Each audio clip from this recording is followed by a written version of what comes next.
Hello and welcome to another episode of In Focus, brought to you by the Uongozi Institute. I am your host, Gwamaka Kifukwe. This is the first of a two-part interview program looking at the subject of knowledge and innovation for Africa's transformation. What kind of innovation do we want to see in Africa? Who's driving it? What are the consequences? What are the risks? What are the opportunities? Some of the benefits, and also some of the pitfalls. We took these and several other questions to the United Nations Economic Commission for Africa, where we met with the Executive Secretary, Dr. Carlos Lopes. We hope you enjoy his responses and the program.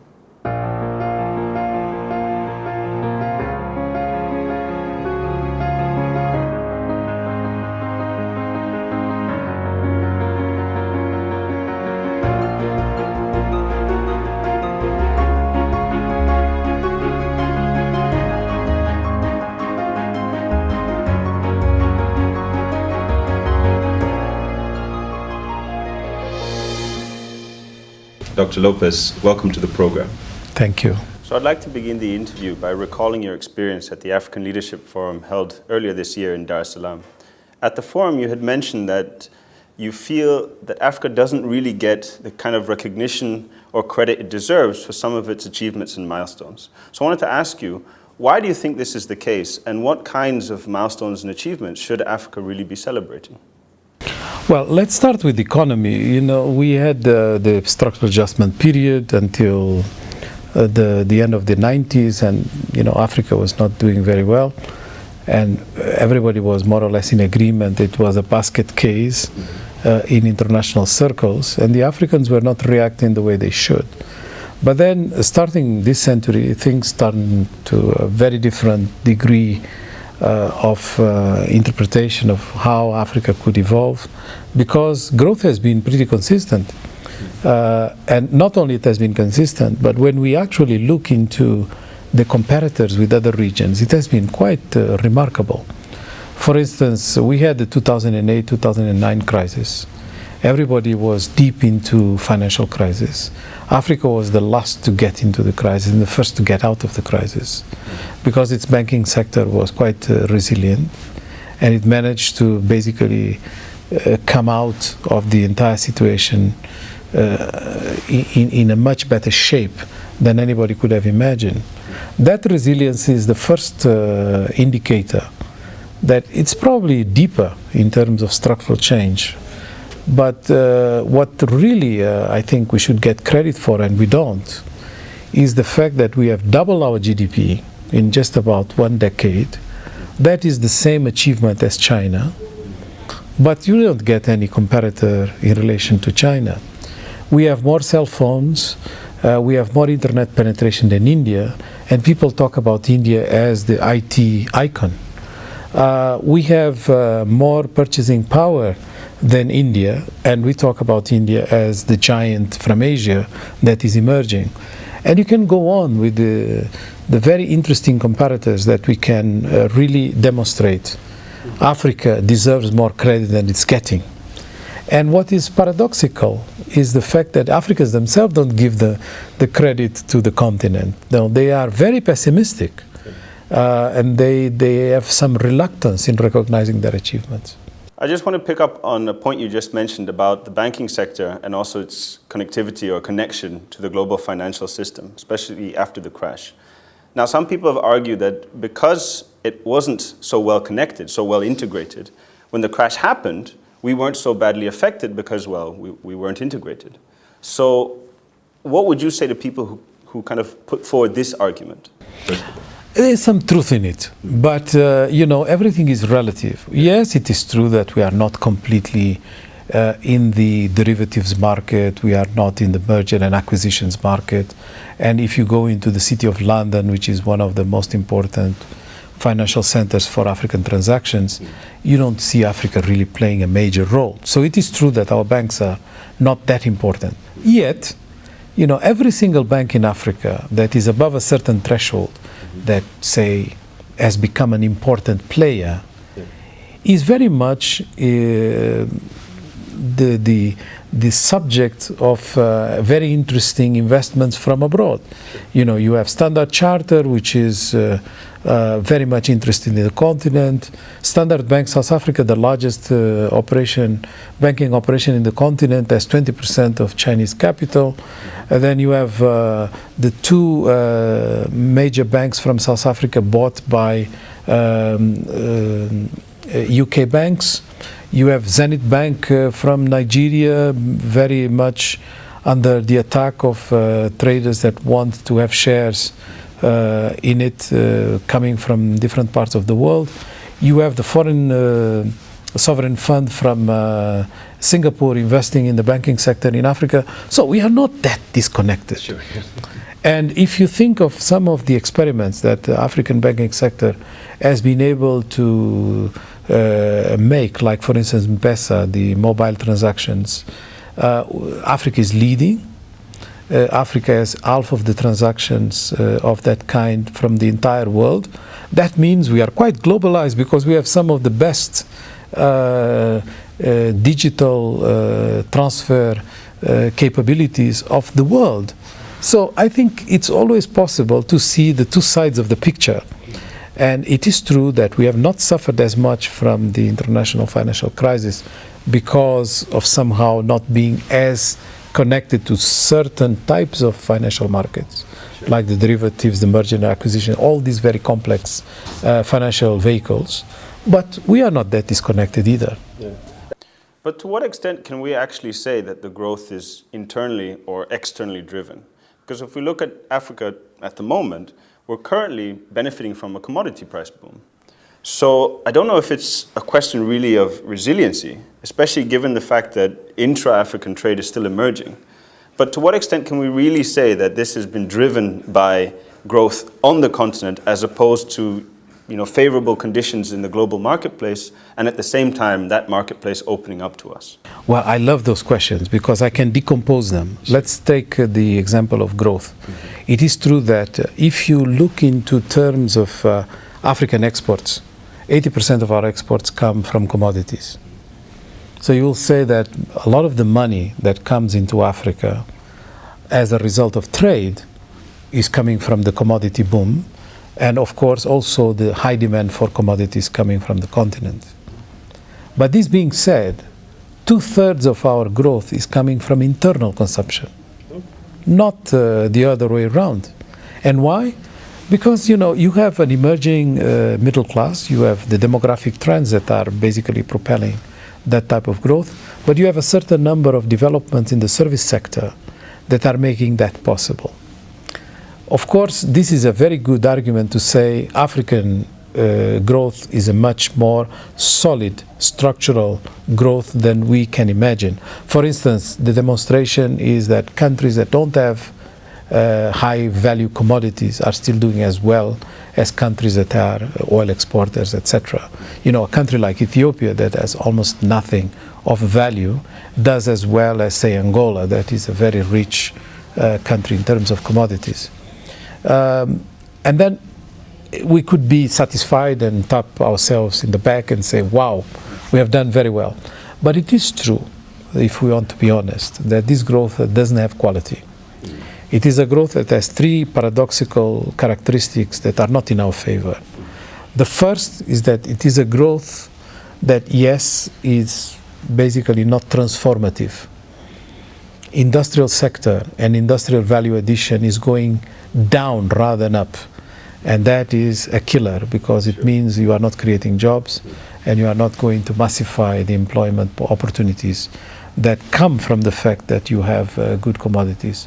Second factor that is not very good, our agricultural productivity is the lowest in the world, which means that despite the fact that we have incredible opportunities and incredible potential on agriculture, we are not taking advantage of it despite our demographic curve. And the third, our service sector is booming, yes, but it's booming with informal type of activities, precarious jobs. You know, you have the hairdresser, you have the people that is selling some SIM cards, you have all kinds of little activities that make people survive in the urban environment that is growing, but really doesn't give them a decent job. So this is the kind of growth we are having. It's a growth that allows for internal consumption to boom because you have a lot of infrastructure and you have a middle class that has a lot of purchasing power. In fact, Lagos has more purchasing power than Mumbai. And, Johannesburg has more purchasing power than many big cities in China because you have a high skewed distribution of income. And when it comes to people that really have money, you can bet that the Africans have a lot. And I think, unfortunately, is not the majority. So this is quality without growth. Then I think because of these characteristics, we have to be a bit more sober about the moment we are living, which is a moment of growth where we have opportunities, but we are not catching them yet. So we have to be transformative to be able to catch. So the Africa Economic Summit is taking place shortly, and the theme for this year is knowledge and innovation for Africa's transformation. But why are you focusing on innovation, especially when you consider all these other challenges that you've just mentioned? Because, we have no other option if we want to create enough jobs for the young people, because we have the youngest population in the world. It's going to get younger still, and we have also a growing massive workforce that is going to be the largest in 2040, larger than China, larger than India. How are we going to offer jobs to so many people? There's only one possibility, it's through industrialization. Agriculture, even with increased productivity, we will get less jobs, not more jobs. Right now, we have about 60% of our population that depends on agriculture, seen it in its entirety, including fisheries. And this 60% of the population, if you look into their contribution to the economy, it's very small and it's getting smaller. That basically justifies why you still have people poor. If we don't increase productivity, they are going to continue to be poor. If you increase productivity, their living standards will go up, but there will be less space. You can't have 60% doing this. So you'll have to mechanize the agriculture, you have to do agribusiness and the like. So people will move to the cities. That's already happening. We don't want to move the poor from the rural areas to slums. We want to move them to functioning cities that have jobs, and that is not possible. And this is the experience historically from other regions of the world without industrialization. We are the only region, the only one in the world that is moving in terms of economic development from very poor productivity in agriculture directly into services, almost jumping the middle part, which is industrialization. And industrial possibilities in Africa are quite huge, provided we have the right policy mix. I can elaborate on that, but my point right now is to tell you the following. In order to create jobs, we are going to integrate an industrialization process that is not the same as in the 60s and the 70s. We are latecomers. If we are latecomers, it means we don't have the advantageous environment that others possess. So the only way we are going to make it is through innovation. We have to be a bit more innovative. If we don't have innovation, we can kiss goodbye to the possibility of industrialization. But in terms of innovation, what can we do? Can we really compete with the research and development of top pharmaceutical companies, IT companies, and so on? Of course not. We don't have the means. Our universities are still struggling. So what is it that we can do in terms of innovation? There are a number of things we can do. First, we can do frugal innovation. The demonstration of that is the mobile transactions industry. There are other examples of the same kind.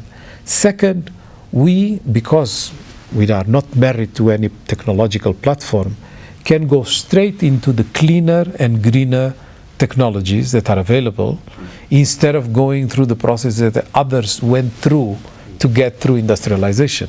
We are not in Manchester in the 19th century. We are not going to have that kind of industrialization. Neither should we copy what the Chinese have done 30 years ago. We can go straight into more advanced, greener and cleaner technologies. And of course, the disruption on the value chains. Because right now, you can point to my shoe, you can point to my watch. Nothing is produced from A to B in the same place. There is a complete disaggregation of the production process, and we have to integrate a slice of the value chain for whatever we produce.